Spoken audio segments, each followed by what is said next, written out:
আসসালামু আলাইকুম। আজ শুক্রবার, রহমতের আহ্বান। জুমার দিনটা শুধু কোনো বন্ধের দিন নয়।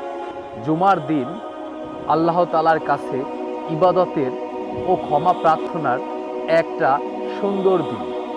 তাই বন্ধুরা, আজ জুমার দিনে যারা সালাতে নামাজে ও পাশাপাশি পরিষ্কার জামা, একটু ভালো আচরণ, একটু কোরআন তেলাওয়াত, যেটা আল্লাহর কাছে সবচেয়ে বড় আমানত।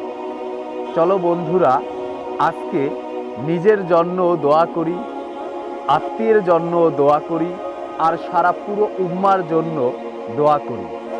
আর আল্লাহর কাছে পরিবারের জন্য প্রার্থনা করি, আল্লাহ আমাদের সব সময় আনন্দে রাখুক, সুস্থ জীবনে রাখুক, রহমতে রাখুক ও সবাইকে উল্লাসে সঠিক পথে ভালো রাখুক। আসসালামু আলাইকুম।